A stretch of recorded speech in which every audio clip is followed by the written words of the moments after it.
সেটার ভিতরে একটা গরুতে আপনার 1500-1200 টাকা একটা খুঁটি পড়ে একটা গরু প্রতি। শারীরিকভাবে যেখানে আমাদের টহল দল অবস্থান করছে, এর পাশাপাশি যেখানে অবস্থান করছে না সেখানেও আমরা।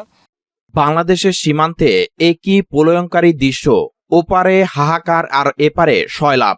হাজার হাজার ভারতীয় গরু এখন পানির দরে বাংলাদেশের বাজারে, কিন্তু এই সস্তা মাংসের আড়ালে লুকিয়ে আছে পশ্চিমবঙ্গের লাখ লাখ হিন্দু খামারির চোখের জল আর এক আত্মঘাতী রাজনীতির করুণ ইতিহাস। যে গরু একসময় ছিল খামারিদের বেঁচে থাকার স্বপ্ন, আজ সেই গরুই হয়ে দাঁড়িয়েছে তাদের গলার ফাঁস। কলকাতা হাইকোর্টের একটি মাত্র রায় কিভাবে পশ্চিমবঙ্গে প্রান্তিক হিন্দু পরিবারগুলোকে ভিখারি বানিয়ে দিল এবং কিভাবে সেই আগুনের আঁচ এসে লাগলো বাংলাদেশের সার্বভৌম অর্থনীতিতে, তার রোমহর্ষক আদ্যপান্ত না শুনলে আপনি বিশ্বাসই করতে পারবেন না।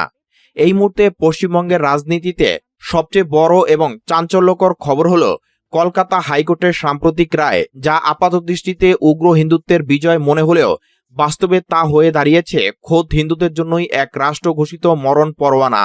রাজনীতির এক নোংরা চাল কিভাবে বুমেরাং হয়ে খোদ বিজেপি নেতা শুভেন্দু অধিকারীর দিকে ধেয়ে আসছে তা আজ প্রতিটি মোড়ে মোড়ে আলোচিত হচ্ছে।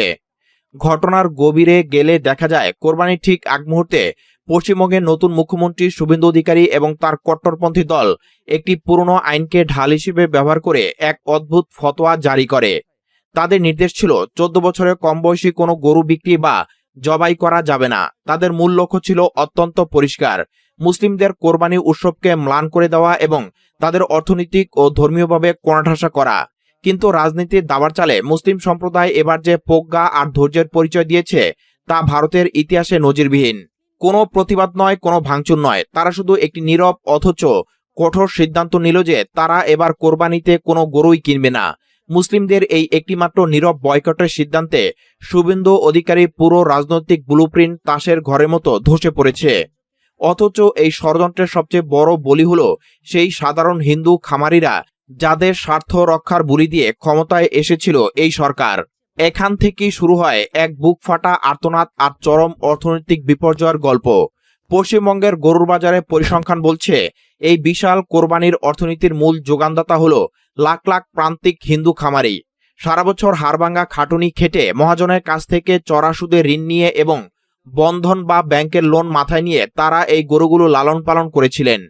তাদের আশা ছিল কোরবানির হাটে গরু বিক্রি করে ঋণের টাকা শোধ করবেন এবং পরিবার নিয়ে দুমুঠো খেয়ে বাঁচবেন। কিন্তু হাটে এখন কোনো ক্রেতা নেই।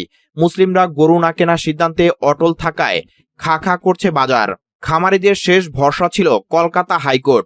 তৃণমূল নেত্রী মহুয়া মৈত্রের মাধ্যমে তারা এই স্বৈরাচারী নির্দেশিকাকে চ্যালেঞ্জ করেছিলেন, কিন্তু আদালত যখন সেই নির্দেশিকাই বহাল রাখল তখন খামারিদের মাথায় যেন আকাশ ভেঙে পড়ল।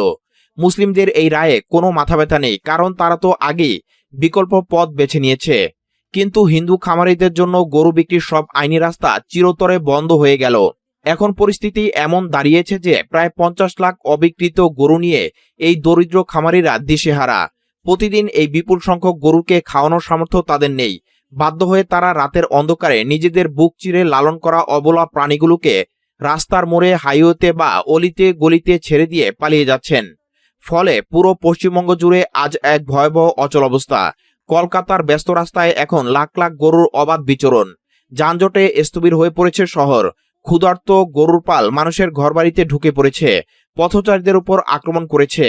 যে সাধারণ হিন্দুরা হয়তো মনে মনে চেয়েছিল মুসলিমরা বিপদে পড়ুক, আজ খোদ রাষ্ট্রঘোষিত এই ভোগান্তির শিকার হতে হচ্ছে তাদেরই। এর চেয়ে ভয়াবহ হলো আসন্ন অর্থনৈতিক হাইপার ইনফ্লেশন। লক্ষ লক্ষ মুসলিম যখন গরুর মাংস বাদ দিয়ে আমিষের চাহিদা মেটাতে মাছ, খাসি বা মুরগির বাজারের দিকে ঝুঁকছে, তখন বাজারে তৈরি হচ্ছে এক বিশাল কৃত্রিম সংকট।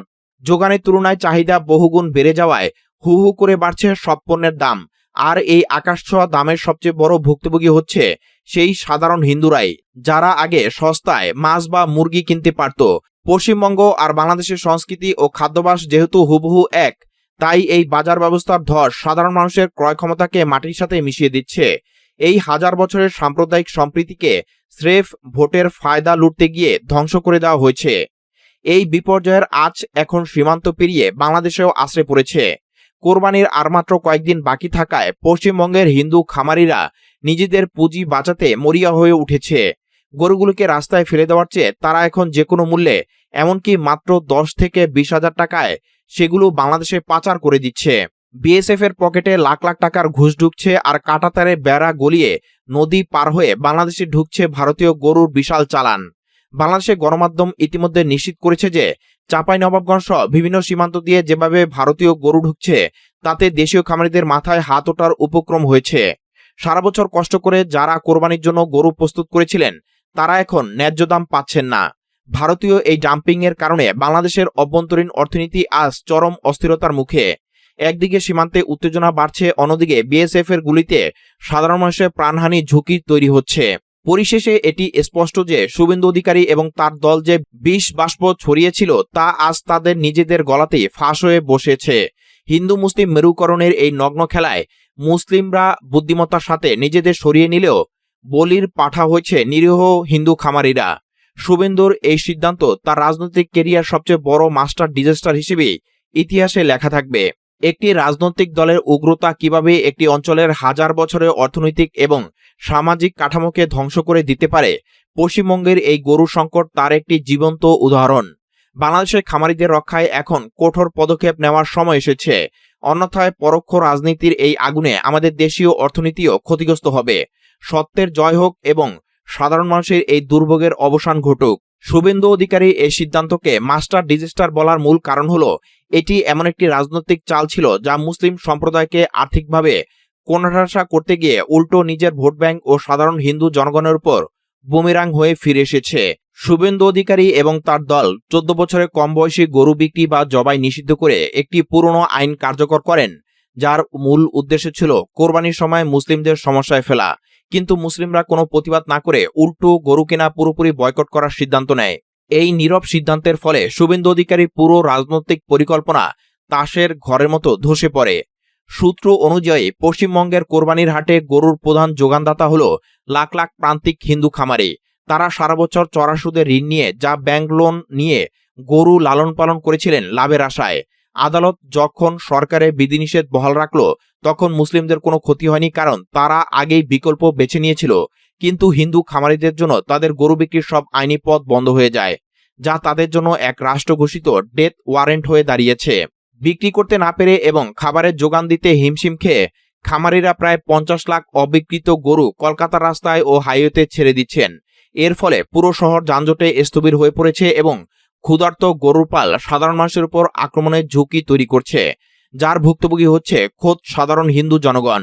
মুসলিমরা গরু মাংস বাদ দিয়ে যখন মাছ, মুরগি বা খাসির বাজারের দিকে ঝুঁকেছে তখন বাজারে এই পণ্যগুলোর কৃত্রিম সংকট তৈরি হয়েছে। চাহিদার তুলনায় যোগান কম থাকায় হু হু করে দাম বাড়ছে, যার ফলে আগে যারা সস্তায় মাছ মুরগি কিনতে পারত সেই সাধারণ হিন্দু পরিবারগুলো এখন চরম অর্থনৈতিক সংকটে পড়েছে। অবিকৃত গরুগুলো পুঁজি বাঁচাতে হিন্দু খামারিরা এখন নামমাত্র দামে বাংলাদেশে পাচার করতে বাধ্য হচ্ছে। এতে যেমন বিএসএফ এর ঘুষ বাণিজ্য বাড়ছে, তেমনি বাংলাদেশের দেশীয় খামারিরা ক্ষতিগ্রস্ত হচ্ছে এবং সীমান্তে উত্তেজনা সৃষ্টি হচ্ছে।